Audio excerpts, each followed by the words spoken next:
started talking to you. Whoever you are, whoever you are, whoever you are. Yeah, I love you too. Check it out, yo. It's another episode of Choices. We are back in action like we never left. Today's topic, we're going to talk about responsibility. Yeah, but a lot of folks that don't want to be responsible.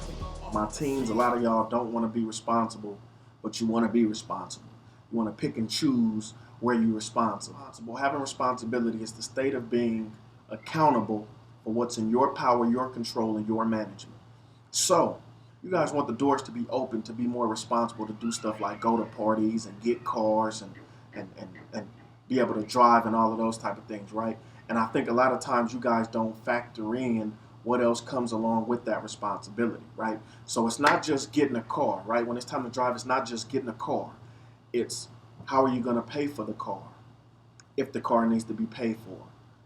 How are you going to be able to maintain the car? Because cars require maintenance, right? You need oil changes. Older cars need transmission flushes. Something breaks on the car, you got to be able to fix it, right?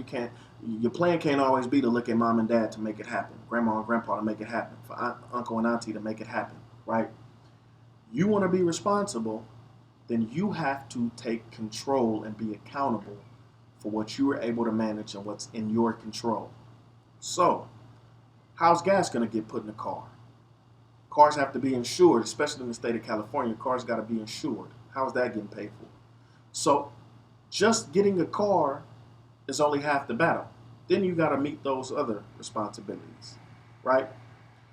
So, you get the opportunity to get a car, right? Let's say mom and dad bust their tail and they get you a car. You got to show yourself responsible for all of those other things, right?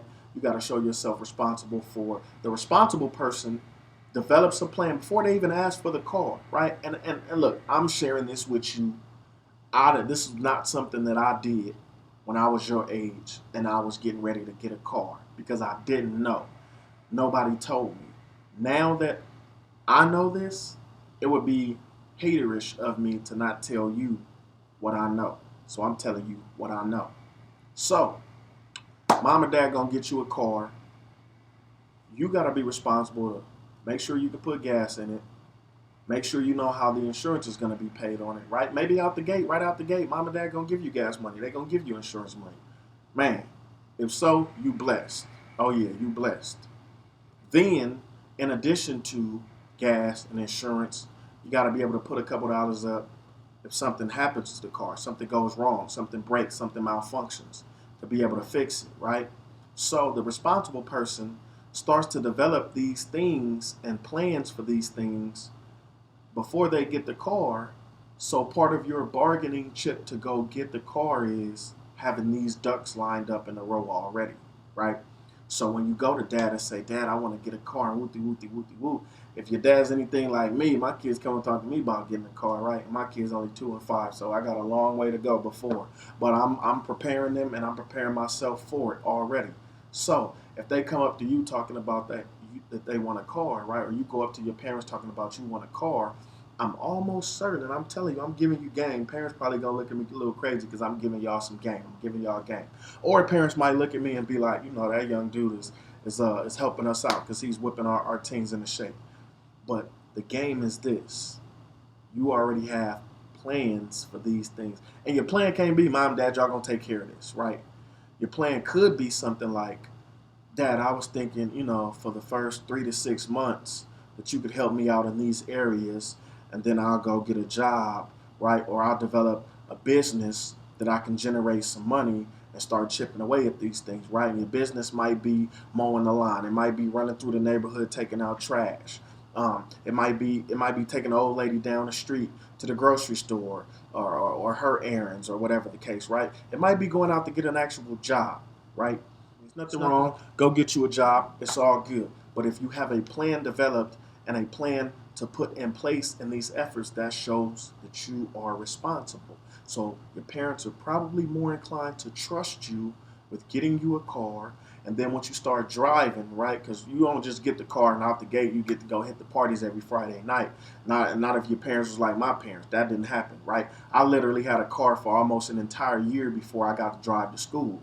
So I would literally have a car at the house. I would have to catch the bus to school. I would have to get off the bus, and I couldn't wait for the days that the street sweeping came, because I had to go jump off, boom, go move my car to the other side of the street, because it was kind of congested on my block. So when I moved the car, boom, and then I knew tomorrow street sweeping's on that side. I got to get home and move the car so my car ain't on the same side that the street sweeping's on. I would literally jump off the bus and try to sprint home so I could jump in the car. And parents probably didn't know this, but I would hit a couple blocks. Hopefully hit a couple blocks before the bus pulled off. And my folks, and a couple times I think I was able to make it happen. But I hit a couple blocks and let my folks know I had a driver's license. I was legit. I wasn't out here on no renegade nonsense. I had a driver's license. At that point in time, my pops was an instructor at the DMV. He was the license registration examiner or something like that, the LRE at the DMV. He was the person that gives you the driving test, right? So, and it wasn't like pops gave me the driving test. Like, I ended up going to an office that had one of the hardest people in the state of California giving the test, give me my test. And he purposefully did it that way. He intentionally, on purpose, for purpose, with purpose, made sure that she was the one that took me out for my test, right? And he had been training me and teaching me to drive for years. So it wasn't a question of can he drive. He knew I can drive. But he had one of the most difficult people go show her that I could drive, right? Show her that I'm responsible in this vehicle. And that's what you guys got to do. So whatever fashion, whatever vein, whatever situation, you have to show yourself responsible, right? You have to take everything that you can manage, everything that you can control in the situation, and you have to manage and control it in a way that shows that you are responsible. So if it's with the car, it's making sure you got these ducks in a row, right? It's even asking, Dad, hey, if I get a car, what are some of the things that I need to be mindful of with having my own car? Like, what should I be mindful of, right? That puts them in a frame like, hey, my kid is a little different than these other kids. If they ain't thinking about just jumping in and driving, they're thinking more on a responsible level, right? So, hey, son, hey, daughter, some of the things that you might need to consider are insurance, right? Gas,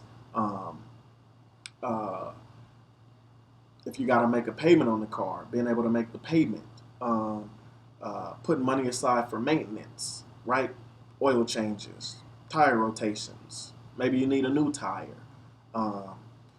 Maybe something small on the inside breaks. Being resourceful to be able to get those things fixed. Those are the things that help show that you are a responsible person, right? And let me keep it 100. You start showing you responsible way before it's time to get the car, right? So you start showing that you're responsible at 12, at 13, at 14. You start building up, so by the time you hit 15 and 16 and you're having these conversations, they make sense. And you've already started to set a track record of being responsible, right? You tell the truth, even at your demise, even if you're going to get in trouble, even if, 9 times out of 10, parents already know.